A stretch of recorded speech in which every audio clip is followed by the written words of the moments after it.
১৯৯০-এর দশকের বাংলাদেশ। তখন ছিল না স্মার্টফোন, ছিল না ফুড ডেলিভারি অ্যাপ, ছিল না অনলাইন গেমের দুনিয়া। কিন্তু তবুও সেই সময়ের শিশুদের আনন্দে কোনো কমতি ছিল না, কারণ তাদের আনন্দ লুকিয়ে ছিল ছোট ছোট জিনিসে। স্কুলের টিফিনে, পকেটের কয়েনগুলোতে, আর রাস্তার পাশের ছোট দোকানগুলোর কাচের বয়ামে সাজানো রঙিন সব খাবারে। আজকের এই ডকুমেন্টারিতে আমরা ফিরে যাব সেই সোনালি সময়ে। স্মৃতির পাতায় খুঁজে বের করব ৯০-এর দশকের বাংলাদেশের শিশুদের সবচেয়ে প্রিয়, সবচেয়ে মজার এবং সবচেয়ে নস্টালজিক খাবারগুলো। চলুন শুরু করা যাক।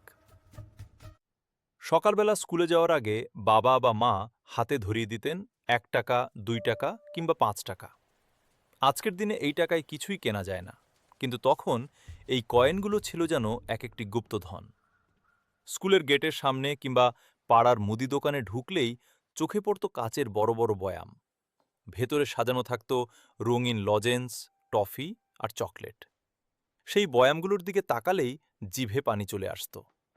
সবচেয়ে জনপ্রিয় ছিল বিভিন্ন ধরনের টফি: কমলা, স্ট্রবেরি, কোলা কিংবা দুধের স্বাদের টফি। ১ টাকায় মিলত ২ বা ৩টি। অনেক শিশু স্কুলে যাওয়ার পথে কিনে নিত, আবার কেউ কেউ বন্ধুদের সঙ্গে ভাগাভাগি করে খেত। তারপর ছিল চুইংগামের যুগ। বুমার, বিগ ফান কিংবা নানা ধরনের বাবল গাম। চুইংগাম চিবিয়ে বড় বড় বুদবুদ বানানোর প্রতিযোগিতা ছিল শিশুদের অন্যতম বিনোদন। যার বুদবুদ সবচেয়ে বড়, সেই ছিল দিনের নায়ক। তবে শুধু মিষ্টি খাবারই সীমাবদ্ধ ছিল না সেই সময়ের আনন্দ। টিফিনের ঘণ্টা বাজার সঙ্গে সঙ্গে স্কুলের মাঠে হাজির হতো ঝালমুড়িওয়ালা, বাদামওয়ালা কিংবা আচারওয়ালা। তাদের ঘিরে মুহূর্তেই ভিড় জমে যেত। ঝালমুড়ি ছিল সেই সময়ের অন্যতম জনপ্রিয় খাবার। মুড়ি, সরিষার তেল, কাঁচামরিচ, পেঁয়াজ, ধনেপাতা আর বিশেষ মশলার মিশ্রণে তৈরি এই খাবার আজও জনপ্রিয়। কিন্তু ৯০-এর দশকে ঝালমুড়ির স্বাদ যেন ছিল অন্যরকম।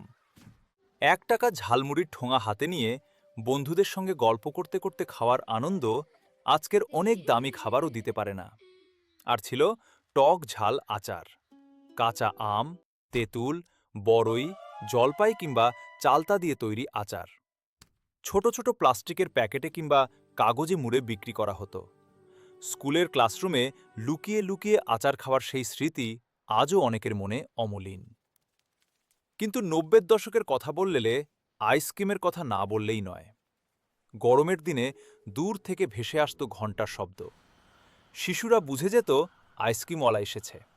মুহূর্তের মধ্যে সবাই ছুটে বেরিয়ে আসত। সেই সময়ে পোলার, ইগলু কিংবা স্যাভয় আইসক্রিম ছিল অনেকের প্রিয়।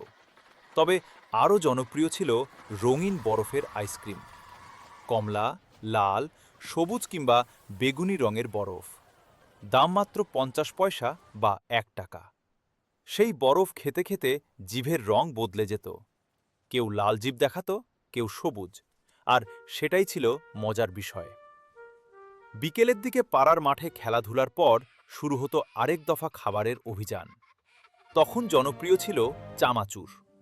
মচমচে, ঝাল আর সুস্বাদু এই খাবার শিশু থেকে বড় সবাই পছন্দ করত। অনেকেই চানাচুরের সঙ্গে মুড়ি মিশিয়ে খেত। কেউ আবার কাঁচা পেঁয়াজ আর মরিচ দিয়ে আরও মজাদার করে নিত। এরপর ছিল হজমিগুলি, ছোট ছোট কালো কিংবা বাদামি রঙের গোল বল। টক, ঝাল আর মিষ্টির এক অদ্ভুত মিশ্রণ। অনেক শিশু খাবারের চেয়ে হজমিগুলির জন্যই দোকানে যেত। বন্ধুদের মধ্যে হজমিগুলি ভাগাভাগি করা ছিল বন্ধুত্বের অন্যতম নিদর্শন। গ্রামাঞ্চলে ছিল আরও কিছু বিশেষ খাবার: মুরকি, বাতাসা, নাড়ু, খই, চিরা ভাজা কিংবা গুড়ের তৈরি নানা মিষ্টি খাবার। ঈদ, পূজা কিংবা বিভিন্ন উৎসবে এসব খাবারের বিশেষ কদর ছিল। অনেক সময় দাদি নানিরা নিজের হাতে এসব তৈরি করতেন। আজকের প্রজন্ম হয়তো এসব খাবারের অনেকগুলো নামও শোনেনি, কিন্তু একসময় এগুলোই ছিল শিশুদের সবচেয়ে প্রিয় খাবার। সময়ের সঙ্গে সঙ্গে বাংলাদেশের খাদ্যাভ্যাসেও এসেছে বিশাল পরিবর্তন। আজকের শিশুরা বার্গার, পিৎজা, ফ্রাইড চিকেন কিংবা নানা বিদেশি স্ন্যাক্সের সঙ্গে পরিচিত। তাদের হাতে রয়েছে স্মার্টফোন, ভিডিও গেম আর অসংখ্য আধুনিক বিনোদনের মাধ্যম।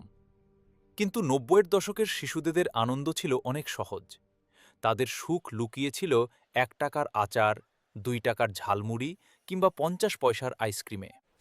সেই খাবারগুলো শুধু খাবার ছিল না, সেগুলো ছিল শৈশবের অংশ, বন্ধুত্বের অংশ, স্কুল জীবনের অংশ, একটি প্রজন্মের স্মৃতির অংশ। আজ হয়তো সেই কাচের বয়ামগুলো আর আগের মতো দেখা যায় না। অনেক খাবার হারিয়ে গেছে সময়ের স্রোতে, অনেক দোকান বদলে গেছে আধুনিক সুপার শপে, কিন্তু স্মৃতিগুলো এখনও রয়ে গেছে। কখনো পুরনো কোনো দোকানের সামনে দাঁড়ালে, কখনো কোনো আইসক্রিমের ঘণ্টার শব্দ শুনলে কিংবা কোনো আচারওয়ালাকে দেখলে হঠাৎ মনে পড়ে যায় সেই দিনগুলোর কথা। যে দিনগুলোতে সুখের জন্য খুব বেশি কিছু দরকার হতো না। একটা কয়েন, কয়েকজন বন্ধু আর সামান্য কিছু মজার খাবারই ছিল পুরো পৃথিবী। আর হয়তো এ কারণেই ৯০-এর দশকের সেই খাবারগুলো আজও শুধু খাবার নয়, বরং একটি হারিয়ে যাওয়া সময়ের প্রতীক, একটি সোনালী শৈশবের প্রতীক।